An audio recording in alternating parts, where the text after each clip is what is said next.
नमस्कार साथियों, आप सबका स्वागत है आपके अपने YouTube चैनल करंट एनालिसिस में। दोस्तों आज हम आपके लिए लेके आए हैं 14 जनवरी 2022 के प्रमुख करंट अफेयर्स के क्वेश्चन, जिनको हम लोग डिटेल में पढ़ने वाले हैं। इसके साथ साथ दोस्तों पुराने करंट अफेयर्स क्वेश्चन को भी पढ़ने वाले हैं, डिटेल में पढ़ेंगे और उनसे बनने वाली हर एक स्टैटिक जीके को भी कवर करने वाले हैं, जिससे एग्जाम में बनने वाला हर एक प्रश्न आप अपने एग्जाम में कवर कर सकें, वो उससे संबंधित प्रश्न आपका ना छूटे। तो दोस्तों इस वीडियो को एंड तक जरूर देखिएगा और वीडियो अगर आपको अच्छा लगता है तो वीडियो को लाइक करिएगा, ज़्यादा से ज़्यादा लोगों में शेयर करिएगा। चैनल करंट एनालिसिस को सब्सक्राइब करना ना भूलिएगा, जिससे आने वाली हर एक वीडियो की अपडेट आप तक पहुंचती रहे। तो चलिए शुरू करते हैं आज के प्रमुख करंट अफेयर्स के क्वेश्चन। आज का पहला प्रश्न है, हेनले पासपोर्ट इंडेक्स 2022 की पहली तिमाही में भारत की रैंक क्या है। दोस्तों बात हो रही है 2022 में हेनले पासपोर्ट इंडेक्स पहली तिमाही की। तो दोस्तों पहली तिमाही की अगर बात करें तो उसमें भारत की रैंकिंग रही है 83वें स्थान पर। याद रखिएगा 83 स्थान पर, 83 ऑप्शन नंबर 20 का सही उत्तर हो जाएगा। आप फिर अगर बात करें प्रथम स्थान अंतिम स्थान पर कौन सा देश रहा है, तो दोस्तों हेनले पासपोर्ट इंडेक्स जो पहली तिमाही आई है 2022 की, उसके अनुसार पहले स्थान पर जापान और सिंगापुर। दोस्तों याद रखिएगा जापान और सिंगापुर दोनों एक संयुक्त रूप से प्रथम स्थान पर रहे हैं। याद रखिएगा पहले स्थान पर कौन से देश हैं, तो जापान और सिंगापुर संयुक्त रूप से। अब अगर बात करें अंतिम स्थान पर कौन सा देश रहा है, तो अंतिम स्थान पर अफगानिस्तान रहा है। हाल ही में जो चर्चा में रहा अफगानिस्तान में जो क्राइसिस था, उसी के अनुसार अंतिम स्थान पे कौन सा देश रहा है, अफगानिस्तान रहा है। याद रखिएगा महत्वपूर्ण प्रश्न है दोस्तों। 2022 में भारत की जो पहली तिमाही उसके अनुसार 83 हो जाएगी।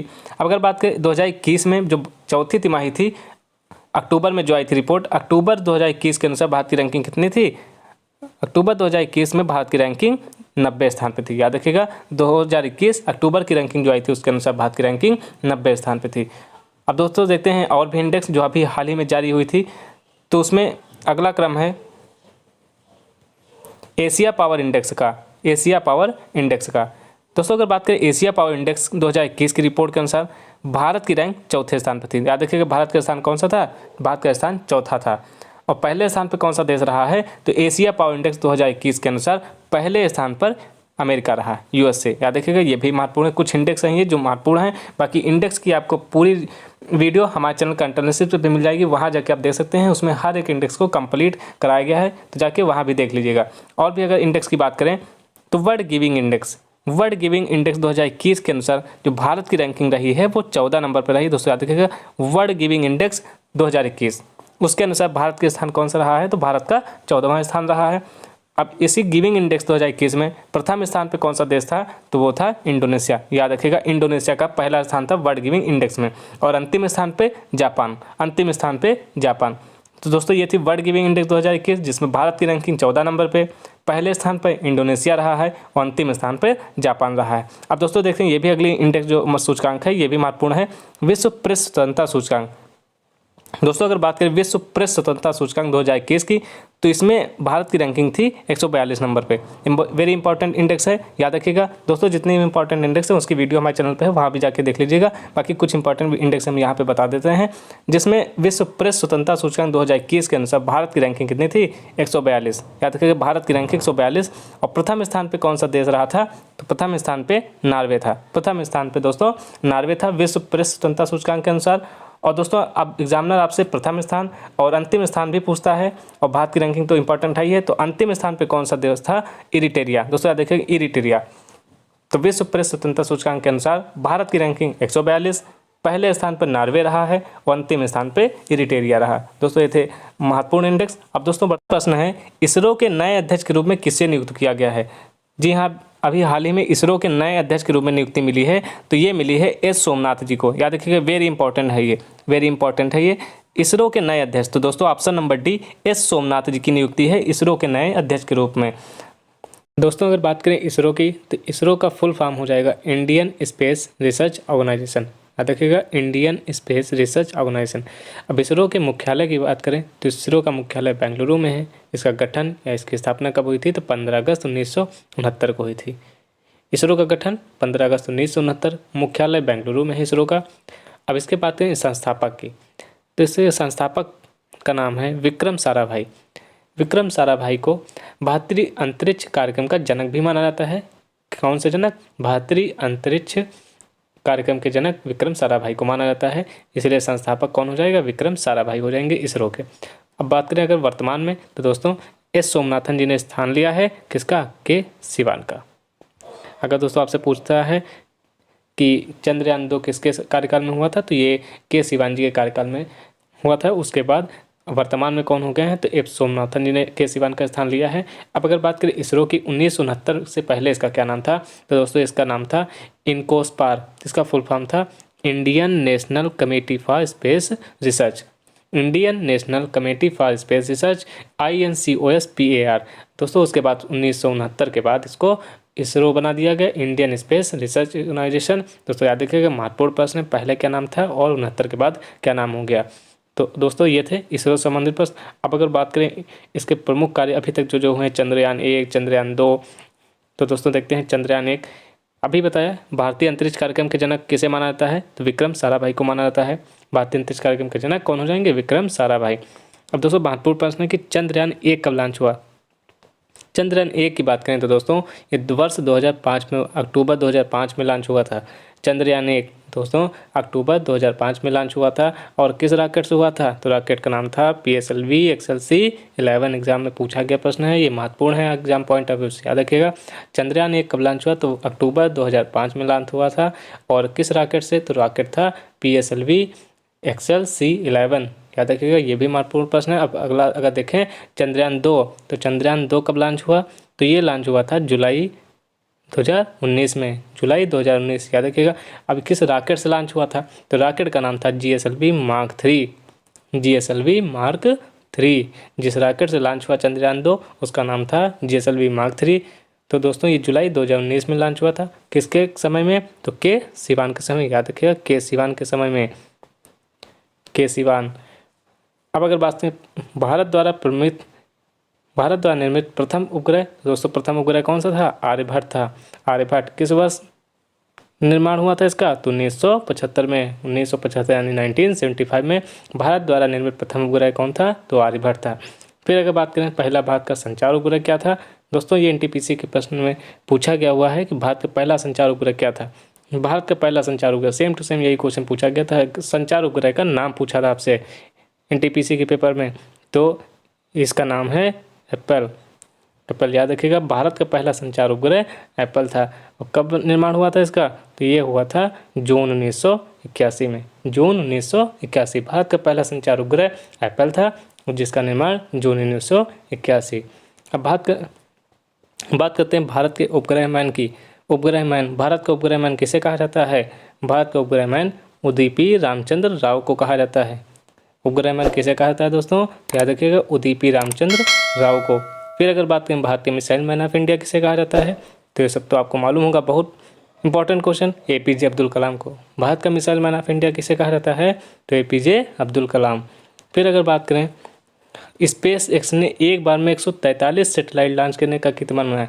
दोस्तों इससे पहले इसरो के नाम पे ही था रिकॉर्ड, ये एक बार में सबसे ज़्यादा सेटेलाइट लॉन्च करने का रिकॉर्ड किसके नाम पे था, इसरो के नाम पे। लेकिन हाल ही में स्पेस एक्स ने एक बार में 143 सेटेलाइट लॉन्च करने का कीर्तिमान बनाया है, तो ये भी याद रखिएगा, क्योंकि इसरो का रिकॉर्ड किसने तोड़ दिया है, स्पेस एक्स ने। कितनी सेटेलाइट एक साथ लॉन्च की हैं, एक साथ 143, 143, 143 सेटेलाइट लॉन्च करने का कीर्तिमान किसने बनाया, स्पेस एक्स ने।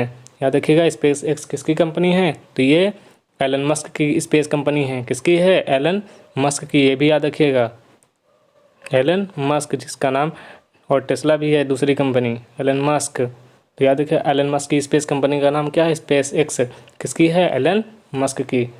अगला प्रश्न है दोस्तों, निम्नलिखित में किसे दिसंबर के लिए ICC player of the month award मिला है। दोस्तों अब ICC ने क्या किया है कि हर मंथ का प्लेयर अवार्ड देती है, तो इसीलिए दिसंबर का ICC player of the month award किसे मिला है, तो दोस्तों ये किसे मिला है, option number A Ajaz Patel को मिला है। यानी दिसंबर का ICC player of the month award Ajaz Patel को मिला है। दोस्तों किस टीम के बॉलर हैं, ये न्यूजीलैंड के हैं, ये भी याद रखिएगा, इनका संबंध न्यूजीलैंड टीम से है। अब दोस्तों अगर बात करें ICC के बारे में, ICC की अगर डिटेल देखें तो ICC का गठन कब हुआ था, 1909 में हुआ था। और अगर बात करें इसका मुख्यालय की, तो इसका मुख्यालय दुबई UAE में है, ये भी याद रखिएगा। ICC का गठन 1909 में हुआ था। फिर मुख्यालय क्या है, मुख्यालय इसका दुबई में है, UAE में। और वर्तमान में इसके चेयरमैन कौन है, तो दोस्तों देखिएगा इसके ICC के चेयरमैन वर्तमान में ग्रेग बर्कले हैं। कौन है, ग्रेग बर्कले, जो कि न्यूजीलैंड के हैं, ये भी याद रखिएगा। ग्रेग बर्कले किस देश के हैं, जो कि वर्तमान में चेयरमैन हैं और ये न्यूजीलैंड के हैं। अब बात करें सीईओ की, तो आईसीसी के वर्तमान में सीईओ जियो फेलार्डिस हैं। कौन है CEO, chief executive officer ICC के वर्तमान में सीईओ जियो फेलार्डिस हैं। दोस्तों इससे पहले भारत के मनु साहनी थे, लेकिन उनको कार्यकाल से हटा दिया गया, उनके कार्यकाल से पहले ही उनको हटा दिया गया और वर्तमान में किसको बनाया गया, हाल ही में इनकी नियुक्ति हुई है, इनका नाम है जियो फेलार्डिस, ये आईसीसी के सीईओ हैं। अब दोस्तों आप बात करें एजाज खान की, तो आप सबको पता अभी हाल ही में भारत के खिलाफ टेस्ट सीरीज में मुंबई में मैच चल रहा था। कहाँ पे, मुंबई में, जिसमें उन्होंने भारत की एक पारी में, भारत के खिलाफ एक पारी में 10 के 10 विकेट लिए थे। दोस्तों याद रखिएगा, 10 के 10 विकेट लिए थे एजाज खान ने। ये दोस्तों दुनिया के तीसरे बॉलर हैं, दुनिया के तीसरे बॉलर हैं जिन्होंने एक पारी में 10 विकेट लेने का वर्ल्ड रिकॉर्ड बनाया है। तब दोस्तों बात करें अगर पहले कौन बॉलर थे, तो सबसे पहले बॉलर थे जिम लेकर, जिम लेकर जो कि इंग्लैंड के थे। 1956 में एशेज सीरीज चल रही थी ऑस्ट्रेलिया के खिलाफ। आप सबको पता है कि एशेज सीरीज ऑस्ट्रेलिया के खिलाफ होती है, ये ऑस्ट्रेलिया और इंग्लैंड के बीच में होती है, जो कि एक टेस्ट सीरीज में एक काफ़ी प्रतिद्वंदिता वाली सीरीज मानी जाती है। तो एशेज सीरीज में जिम लेकर ने, जो कि इंग्लैंड के हैं, ऑस्ट्रेलिया के खिलाफ एक पारी में 10 विकेट लेने का सबसे पहला वर्ल्ड रिकॉर्ड बनाया था। अब अगर बात करें दूसरे बॉलर कौन थे, तो भारत के अनिल कुंबले, भारत के अनिल कुंबले जिन्होंने 1999 में कारनामा किया था, एक पारी में 10 विकेट लिए थे, किसके खिलाफ, पाकिस्तान के खिलाफ। ये भी याद रखिएगा, भारत के अनिल कुंबले 1999 में पाकिस्तान के खिलाफ। और तीसरे अभी हाल ही में एजाज पटेल हैं, जिन्होंने भारत के खिलाफ एक पारी में 10 विकेट लेने का वर्ल्ड रिकॉर्ड बनाया है। एजाज पटेल जो कि न्यूजीलैंड के स्पिनर गेंदबाज हैं, 2021 में किसके खिलाफ, भारत के खिलाफ। दोस्तों महत्वपूर्ण प्रश्न है, याद रखिएगा, इससे संबंधित कोई भी प्रश्न आपके एग्जाम में पूछ सकता है, क्योंकि हाल ही में एजाज पटेल ने 10 विकेट लिए हैं।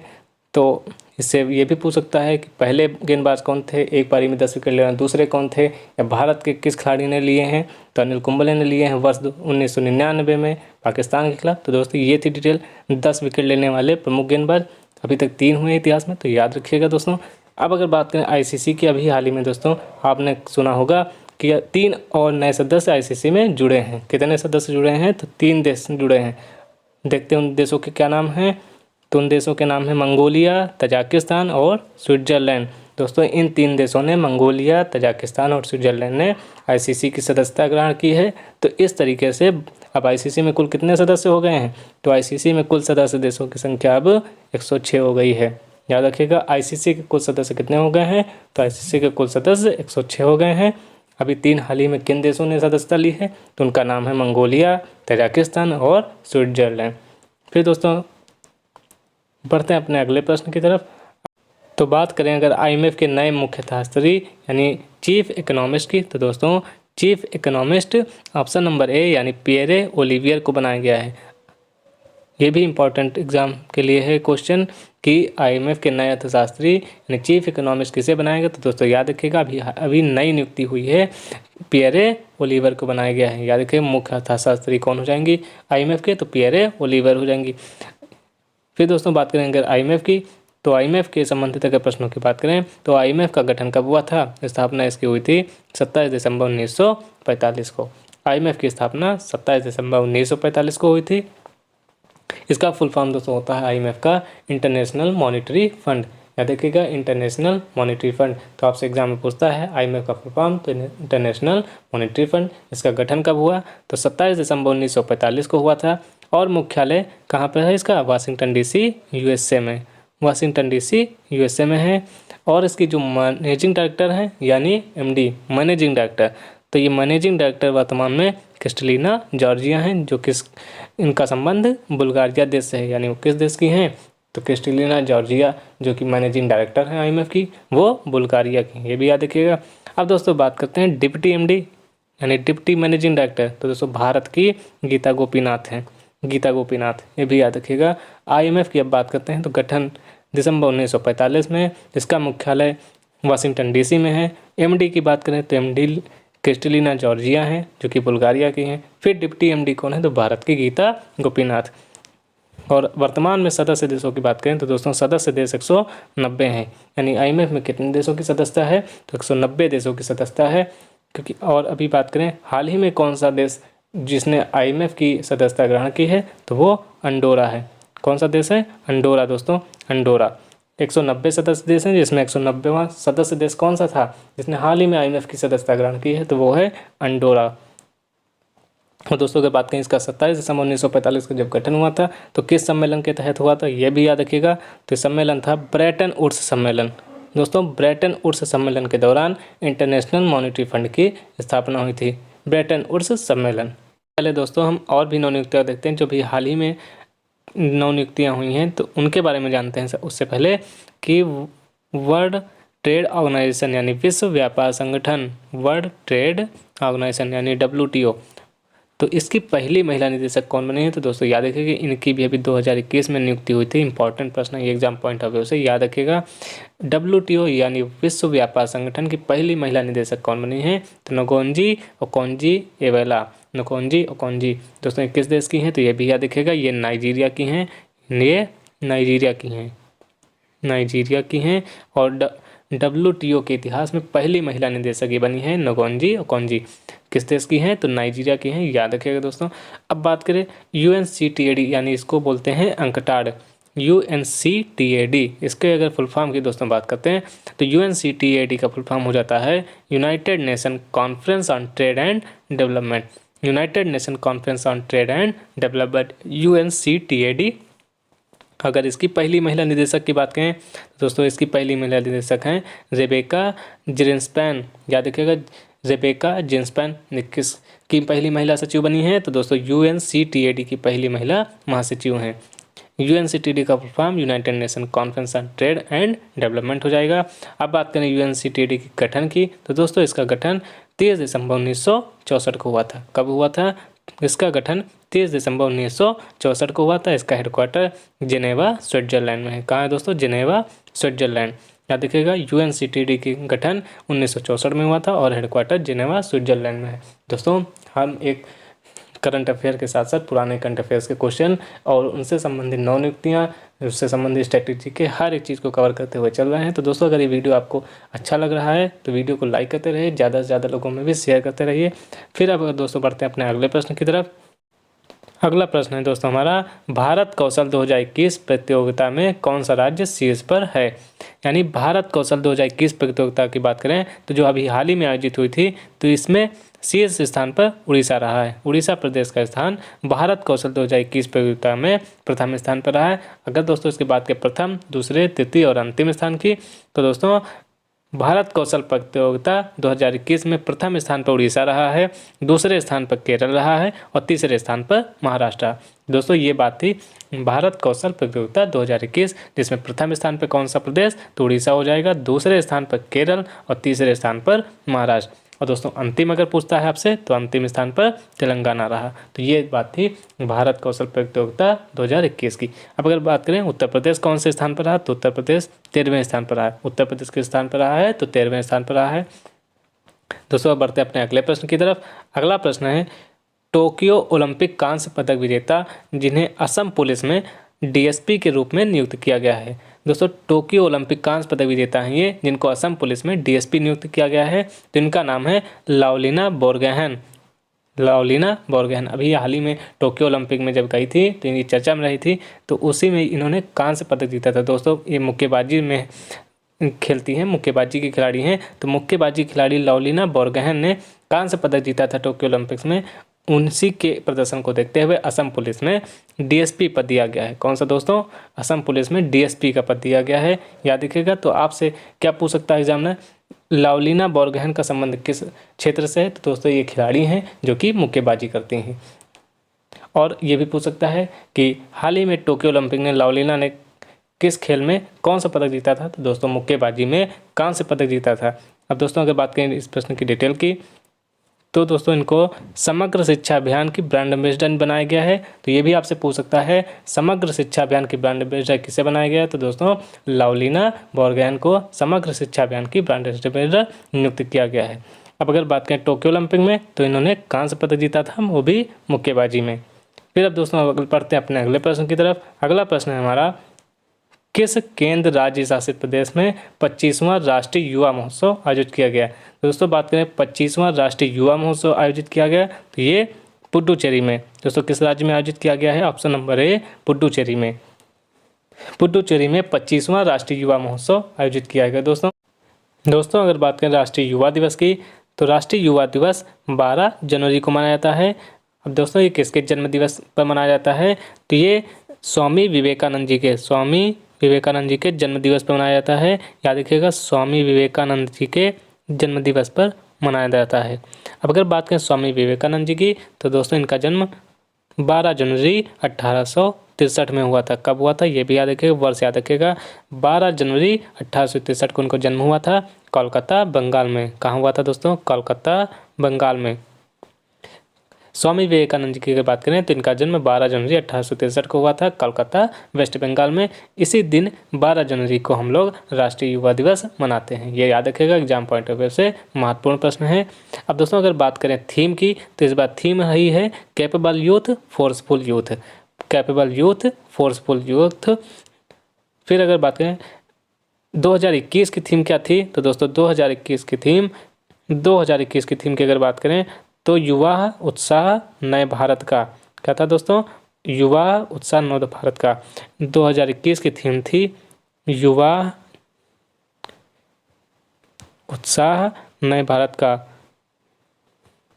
उत्साह नए भारत का, ये 2021 की थीम थी। याद रखिएगा दोस्तों, 2021 की राष्ट्रीय युवा दिवस की थीम क्या थी? तो युवा उत्साह नए भारत का। तो दोस्तों ये था राष्ट्रीय युवा दिवस से संबंधित सभी प्रश्नों के उत्तर। इससे संबंधित अगर आपसे एग्जाम में प्रश्न पूछा जाता है तो उम्मीद है कि अब इससे संबंधित प्रश्न आपका नहीं छूटेगा। फिर दोस्तों बढ़ते हैं आगे। अब बात करें अगर पुडुचेरी की, तो पुडुचेरी की अगर बात करें तो इसका गठन कब हुआ था? तो इसका गठन हुआ था नवंबर 1954 में। 1954 में। अब अगर बात करें इसको केंद्र शासित प्रदेश कब बनाया गया, तो दोस्तों इसको केंद्र शासित प्रदेश 16 अगस्त 1962 को घोषित किया गया। 16 अगस्त 1962 को पुडुचेरी को एक केंद्र शासित प्रदेश के रूप में नियुक्त किया बनाया गया। दोस्तों इसीलिए 16 अगस्त को पुडुचेरी में डी जॉय डे मनाते हैं। याद रखिएगा, ये भी महत्वपूर्ण प्रश्न है। डी जॉय डे क्या मनाते हैं? डी जॉय डे मनाते हैं पुडुचेरी में। 16 अगस्त को मनाया जाता है ये। अब बात करें पुडुचेरी की राजधानी की, तो पुडुचेरी की राजधानी पुडुचेरी ही हो जाती है। उपराज्यपाल वर्तमान में कौन है? तो तमिलिसाई सौंदरराजन है, जो कि तेलंगाना की राज्यपाल हैं, जिनको अतिरिक्त प्रभार दिया गया है पुडुचेरी का। तो पुडुचेरी की उपराज्यपाल वर्तमान में कौन है? तमिलिसाई सौंदरराजन जी। और बात करें मुख्यमंत्री की, तो मुख्यमंत्री वर्तमान में एन रंगास्वामी जी हैं। मुख्यमंत्री कौन है? एन रंगास्वामी जी। अब बात करेंगे पुडुचेरी की विधानसभा, लोकसभा और राज्यसभा सीटों की, तो दोस्तों विधानसभा की 33 सीटें हैं पुडुचेरी में। लोकसभा और राज्यसभा की 1-1 सीटें हैं। लोकसभा और राज्यसभा की 1-1 सीटें हैं। अगला प्रश्न है दोस्तों, पीएम सुरक्षा चौक को लेकर सुप्रीम कोर्ट ने किसे जांच समिति का नेतृत्व करने के लिए नियुक्त किया है? दोस्तों आप सबको पता होगा, जब ये हाल ही में अभी पंजाब दौरे पे थे तो इनकी सुरक्षा में चूक हुई थी।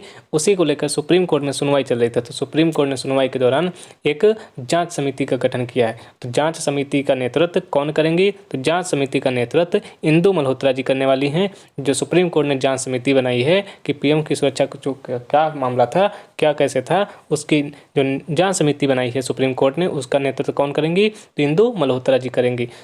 इंदु मल्होत्रा जी। अब दोस्तों अगर बात करें और भी जो नाम दिए गए हैं, जैसे रंजना प्रकाश, विवेक जोशी और राजेंद्र लोढ़ा, तो बात करें अगर इनकी, तो बात करें अगर रंजना प्रकाश की, तो रंजना प्रकाश जम्मू कश्मीर परिसीमन आयोग की अध्यक्ष हैं।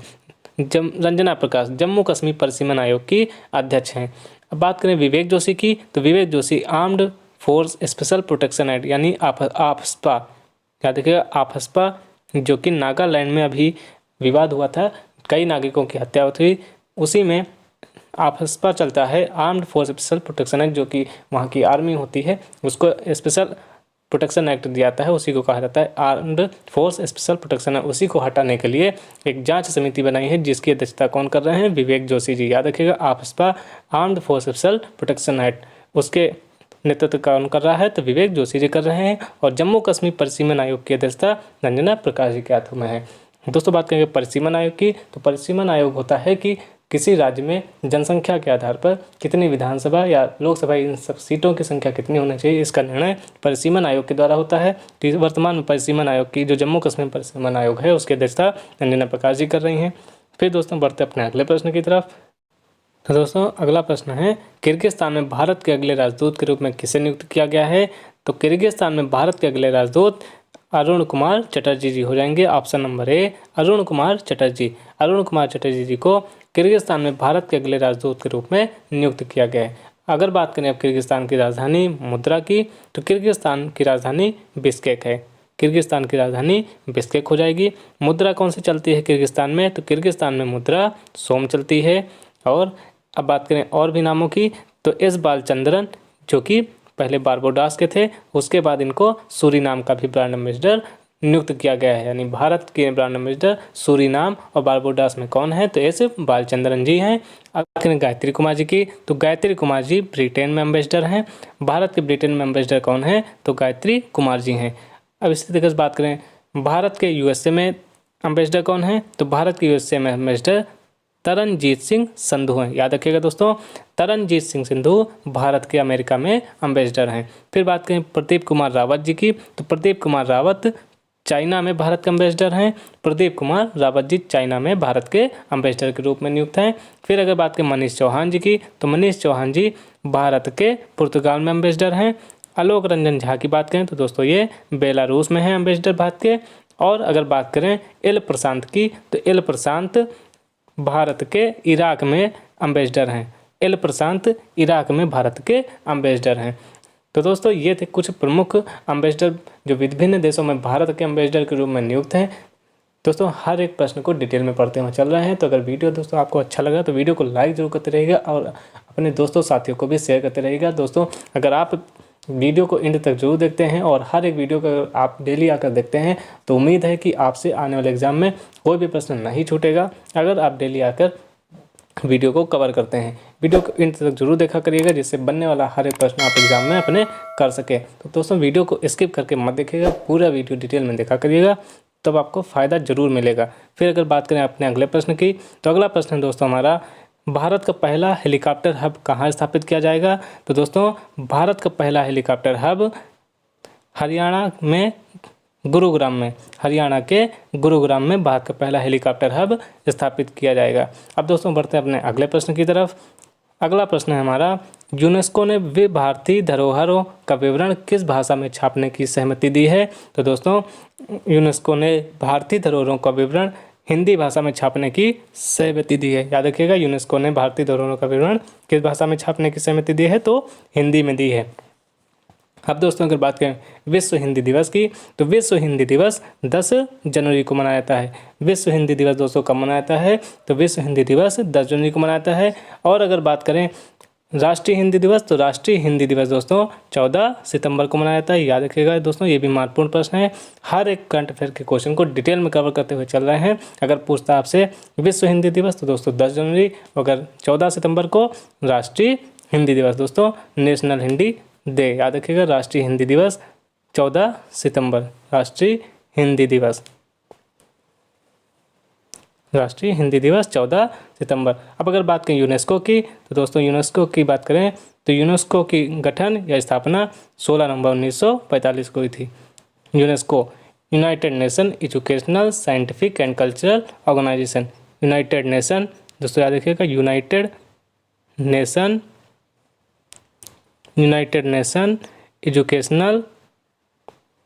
एजुकेशनल साइंटिफिक, आपसे एग्जामिनर फुल फॉर्म भी पूछता है, scientific and cultural, educational scientific and cultural organisation. दोस्तों याद रखिएगा, ऑर्गेनाइजेशन। यूनेस्को का फुल फॉर्म क्या होता है? तो united nation educational scientific and cultural organisation. अब दोस्तों बात है इसके गठन की। इसका गठन या स्थापना 16 नवंबर 1945 को हुई थी। यूनेस्को का हेडक्वार्टर पेरिस फ्रांस में है। कहाँ है दोस्तों? यूनेस्को का हेडक्वार्टर पेरिस फ्रांस में है। पेरिस फ्रांस की राजधानी है। अगर बात करें यूनेस्को के हेड की, तो ऑड्रे अजोलो जो वर्तमान में इसके निदेशक हैं, हेड हैं, ऑड्रे अजोलो। फिर अगर बात करें यूनेस्को में भारत के कुल कितने विश्व विरासत स्थल हैं, तो दोस्तों यूनेस्को में भारत के कुल 40 विरासत स्थल हैं। याद रखिएगा, विश्व विरासत स्थल कितने हैं? तो 40 हैं दोस्तों। अगर बात करें हाल ही में किसको 40वां घोषित किया गया, जो तो दोस्तों 40वां जो भारत का विश्व विरासत स्थल यूनेस्को ने अपनी 10 सूची में शामिल किया है तो दोस्तों वो है धोलावीरा गुजरात का। 40वां दोस्तों कौन सा है? धोलावीरा गुजरात। अगर बात करें 39वां की तो 39वां दोस्तों है रामप्पा मंदिर जो कि तेलंगाना में स्थित है। दोस्तों याद रखिएगा, महत्वपूर्ण प्रश्न है क्योंकि अभी 2021 में हाल ही में भारत के 2 विश्व धरोहर स्थल शामिल किए गए हैं यूनेस्को के, जो कि 42वां है रामप्पा मंदिर जो कि तेलंगाना में स्थित है और 40वां है धौलावीरा गुजरात में। तो दोस्तों ये थे यूनेस्को और यूनेस्को में शामिल भारत के प्रमुख विश्व विरासत स्थलों की बात।